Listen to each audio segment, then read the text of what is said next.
The Stanton System. It's where we all begin our journey in Star Citizen, and today, it's where you'll begin yours.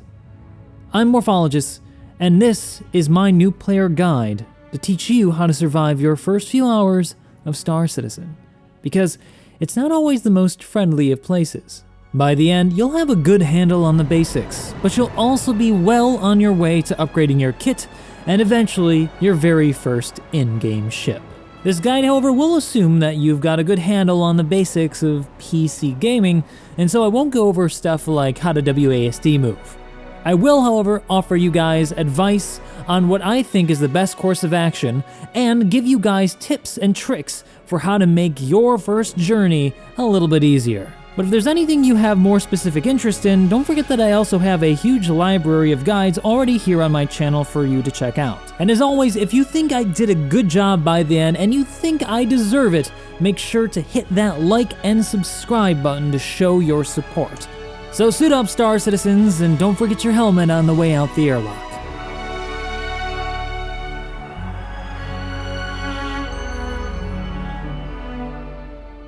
Before you're even able to step foot in Star Citizen, the first choice you'll have to make is what your starter package will be. And if you're at this point and you haven't made an RSI account yet, don't forget to use somebody's referral code because it will give you an extra 5,000 AUEC starting cash, which is important early game. You can use mine here on the screen, or also feel free to use any of your friends or any of my community members down below to support them. But before you make that decision on which starter package to buy, there's something that you really need to know. All you really need is the starter package for $45. You can buy pretty much every single ship in-game just with a little bit of effort and time, especially if you play with a group of friends. However, if you are comfortable pledging for a little bit more money to support the project, you can look into ships like the 100 series, the Nomad, the Pisces, or my #1 recommended single-player starting ship, the Avenger Titan from Aegis. Just be sure not to confuse the price of these ships with the power that they have in-game.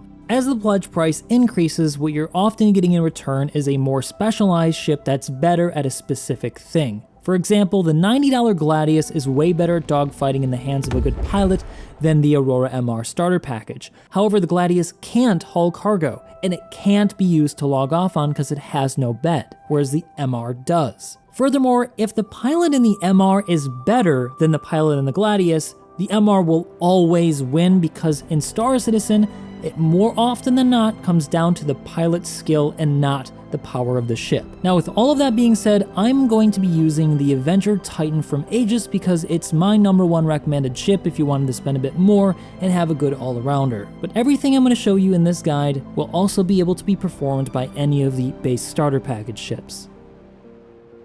So after you've selected your ship and you're ready to go, you're going to be presented with a menu when you launch the game for the first time. You're going to want to select the Persistent Universe. This is the universe in which you're going to exist and move around in a multiplayer environment. First, you'll have to customize your player, spend as much time as you like, and after you've done that, you're going to be presented with this screen. Here you're going to select your base starting area. This is where all of your inventory and ships are going to be placed when you first start playing. At the moment, you have 4 choices for the Stanton system. Orson, located in the incredible gas giant of Crusader, Star Citizen's very own Cloud City, and my personal favorite place in gaming right now. Lorville, a dystopian Blade Runner-esque city located on Hurston, the site of weapons testing of Hurston Dynamics, the owner of this part of the system. Area 18, which is an Ecumenopolis, a planet-wide city that's an entire planet covered in city. It's pretty amazing, actually. Something like Star Citizen's very own Coruscant or Trantor. And finally, you have New Babbage, located on Microtech, owned by the company Microtech, creator of a number of electronics in Star Citizen's universe, and home to a terraforming project gone wrong. This is a beautiful ice world with sparse boreal-type forests, very beautiful to visit, but it's also my recommended starting point because of its services, which are a bit more balanced than the other choices, and that's where we're going to start for this guide. After you've selected New Babbage, select your server location and then select Set as Primary Residence. Following that, you'll load into the game and find yourself in a hab. Habs in Star Citizen are the player's very own starting location housing unit. It's where you'll be able to store your stuff in the future, and for now it's where you log off and log back on. To get out of your bed, press or hold Y or hold the F button and look for Get Up on the inner thought menu. This is going to be your first experience with Star Citizen's level of detail. Feel free to take a look around for as long as you like, but when you're ready, let's go over some of the more unique controls to Star Citizen. First is the Quick Action Wheel, which can be accessed by holding F and right-clicking. Through this, you'll be able to access stuff like your personal inventory, actions, and even emotes. This is a great shortcut if you're still learning the game and you don't know which key does what. Let's use it to access your personal inventory, which can also be accessed simply by hitting I when not in the wheel. Here you'll find a local inventory unique to this specific location, which will not appear if you leave the city. You'll be able to filter by items such as armor, undersuits, components, or sustenance depending on what you're looking for. But since you're starting off, it will likely be empty for you. We'll revisit this later when we start buying items and equipping them for your first trip out into the verse. And on the subject of purchasing items, this guide will be budgeted to spend the least amount of money possible to achieve what I recommend, as it's good to have a padding of money just in case you die, because it's likely as a new player that you will. Next, I'll introduce you to your window out onto the universe, your Mobiglass. So to access your Mobiglass, hit F1 on your keyboard. On the home screen, you'll find your bank account balance, vitals, oxygen level, and atmosphere composition. Then you have your comm link. This is where you'll see who's on the server with you, your friends list, and you can also turn VoIP on and off or vary the sound levels. I recommend you leave this on though, just in case somebody asks you if you're friendly out in the verse. Following that, you'll find your app for your vehicle manager. This is where you're going to be able to customize and upgrade your ship in the future when you're ready. Then you have your knickknacks tab, which is where you're going to find where your assets are located about the verse. Really handy for remembering where you've put stuff. Next is an important one, the Skyline map. We'll use this to navigate Stanton and set waypoints for ease of travel. To center the map at your location, hit the crosshair in the upper right hand corner. After that, you'll find the MoTrader app, which is where you'll send money to others, but don't use this because you're probably poor. Following that is the Contracts Manager. This one's important because it's where you're going to find missions available to you based on your reputation level. Initially, there won't be many choices for very much money, but this will change as you build reputation with the various factions and individuals throughout the universe.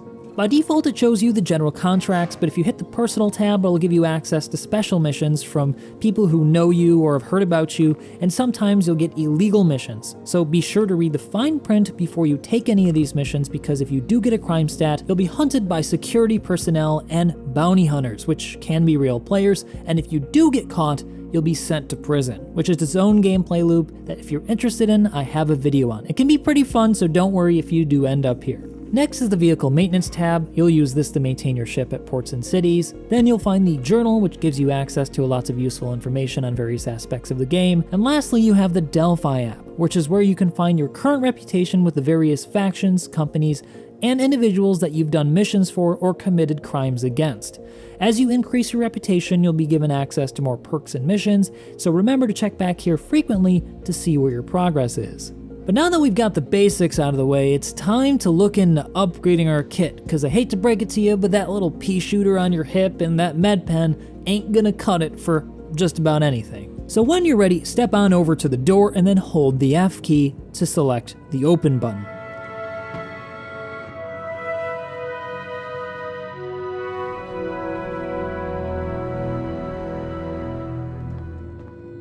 Just like how we used the Have button before, you're going to want to hold the F key to select Call Elevator. Inside the elevator, find the button panel and use the mouse wheel to scroll down to find the option you want. In this case, we want the lobby. Select that and we'll go down to the first floor. Now, one thing to keep in mind as you navigate through Star Citizen is that many of these locations behave like they do in the real world, where you're going to have to use signage in the universe to find out where you need to go. So if you get lost, don't worry, just look for a sign so you can find out where you are. Our first stop for our shopping trip to prep us for going out into the universe is going to be the Brentworth Hospital. It's where we're going to supply ourselves with the needed medical supplies to prevent us from dying too easily. But if you do end up actually dying and not going into an incapacitated state, which is a state between life and death, this is where you're going to regenerate. You'll also have to visit one of these hospitals if you incur a Tier 1 through 3 injury, 3 being the least severe and 1 being life-threatening. For the sake of this guide, we're going to go visit the pharmacy where we're going to pick up our medical supplies. There, press and hold the F key and click on the kiosk.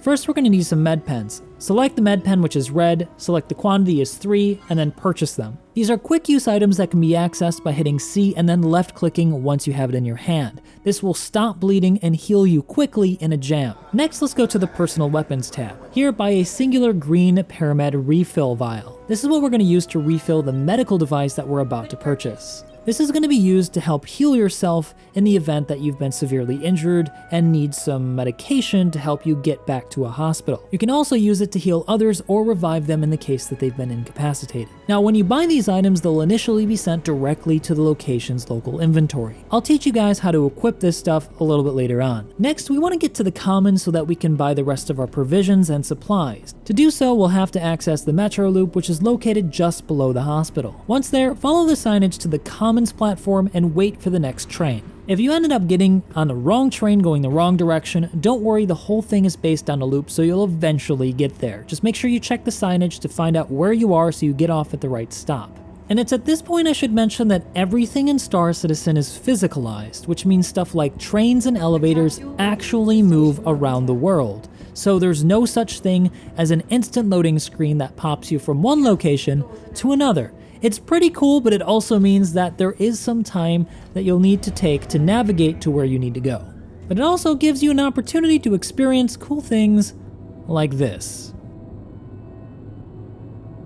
After a short time, you'll find yourself in a purplish station. This is the commons, and you can also tell by checking the sign just in the center of the platform. After that, make your way on up to the commons. Trust me, you'll know when you get there.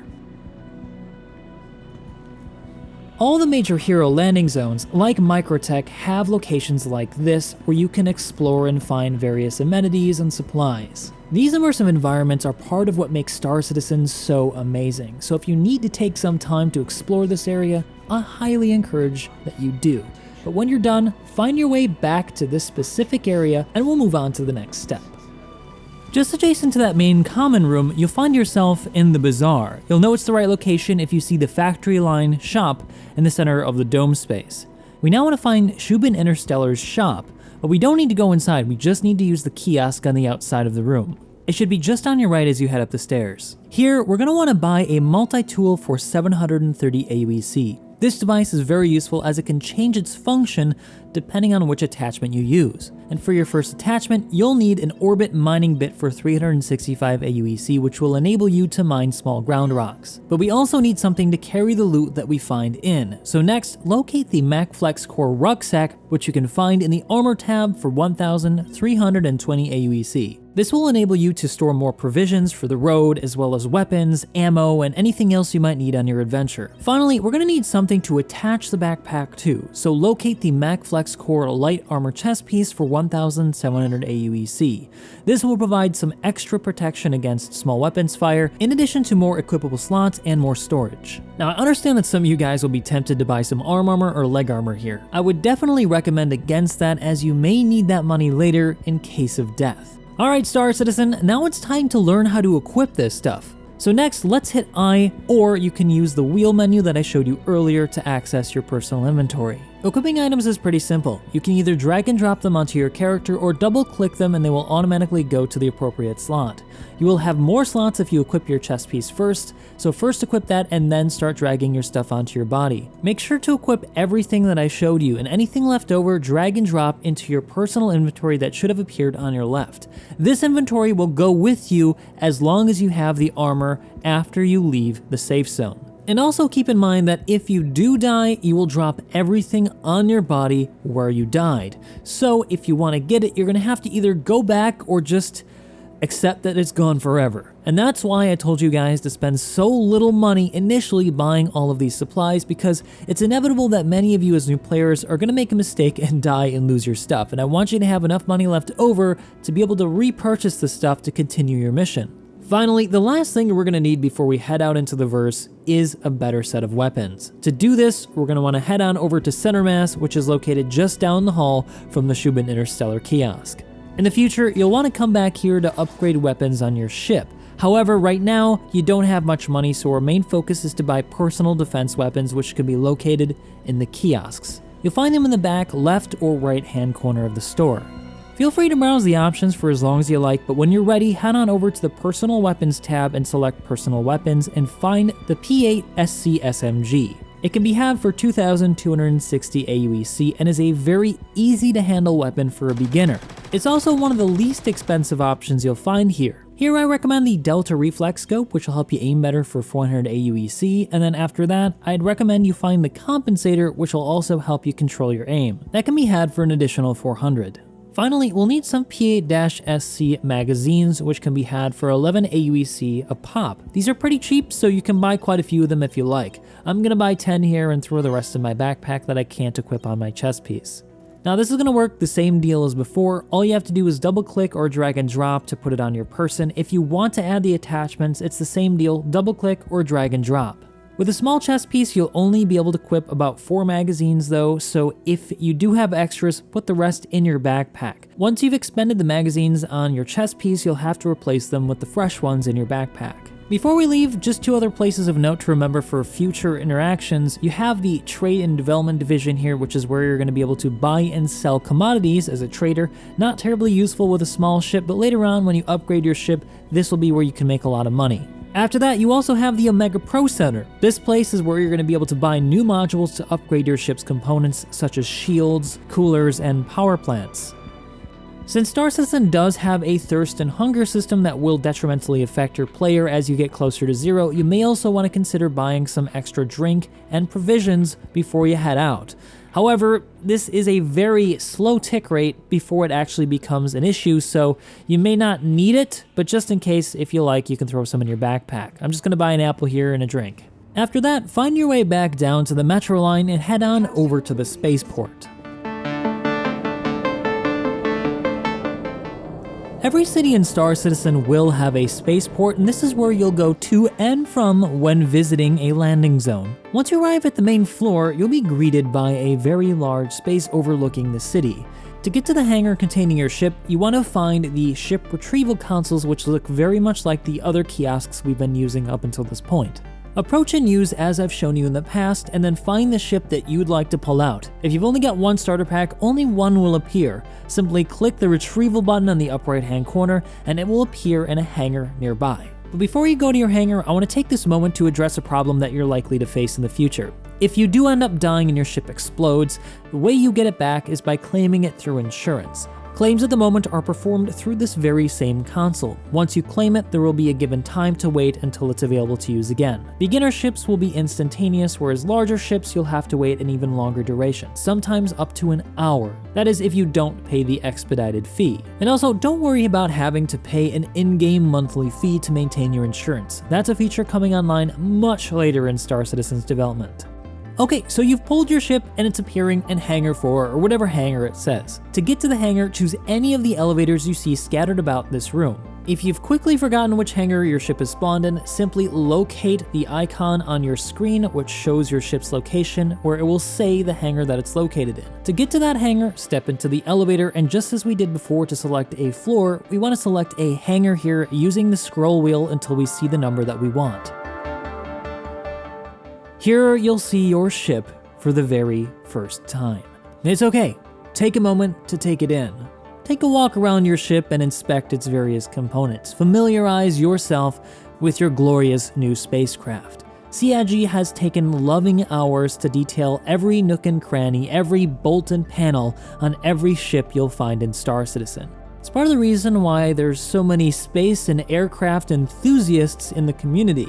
But as the quantum fuel begins to sting your nostrils and you're ready to head on in, head to the back and select the rear ramp. If you've got a different ship like an Aurora, you'll be able to find it by the ramp markers or the door markers you'll see appearing on your HUD.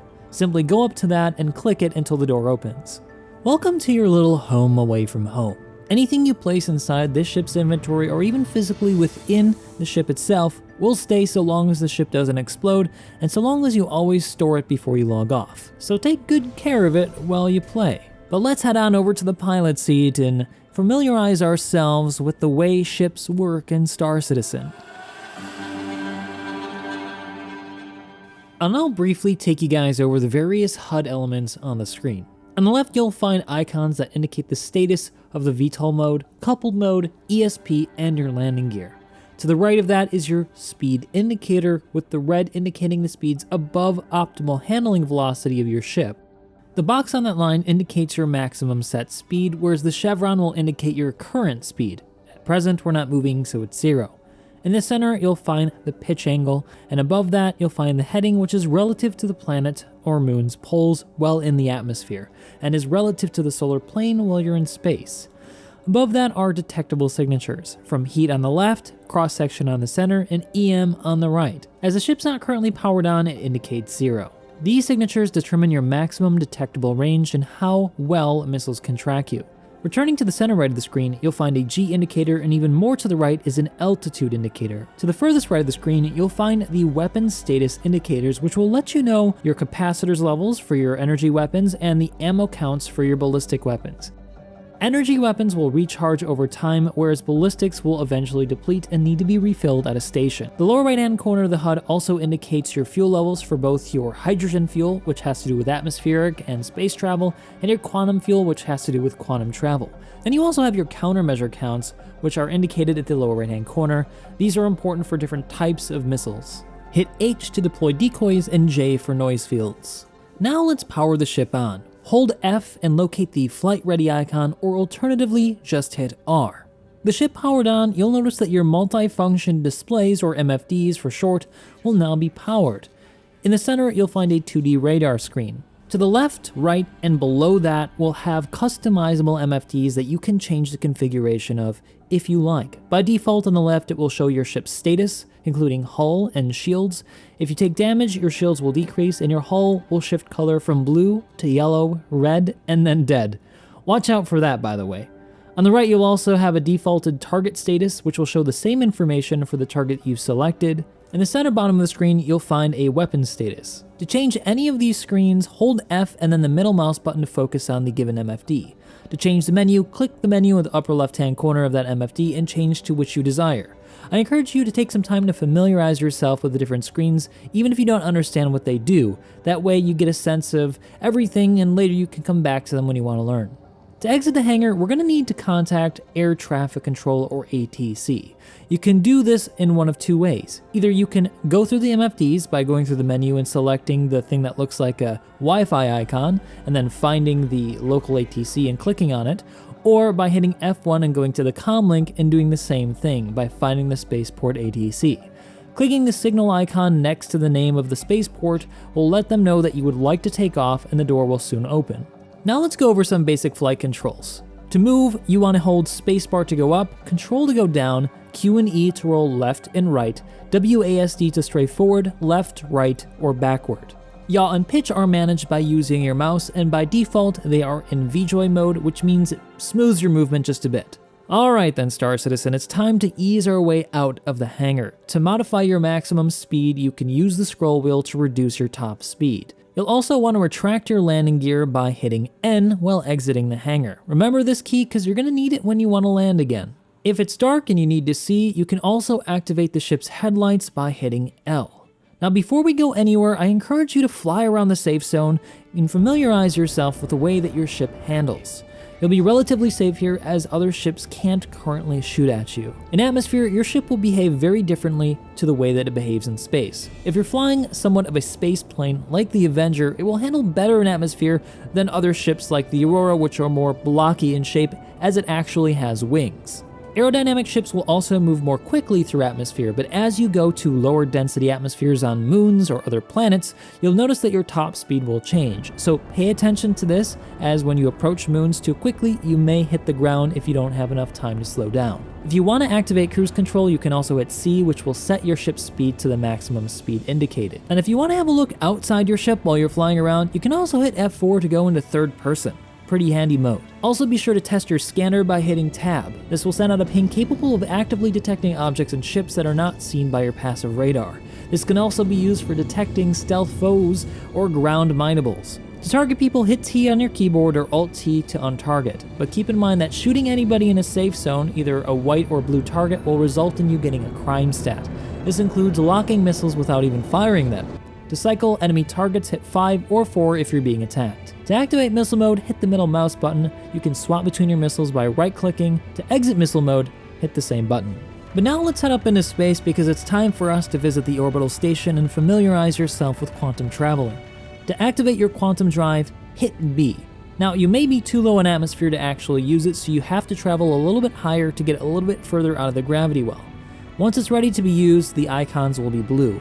Orbital stations are indicated on your HUD by boxes with rounded edges. Once you've located it, align to it and wait for it to turn blue, and then hold B to quantum travel after it's been charged and aligned. If you're unable to locate the station visually, you can also set it as a waypoint in your star map by accessing it through your Mobiglass, clicking on the station by zooming in, and then by setting it as a destination. After that, it should be the only icon that you see when you try to activate your quantum drive. One other thing you might do if you wanted is you could just fly directly to the space station if you have it in sight. You actually don't have to quantum drive, it just takes a little bit longer.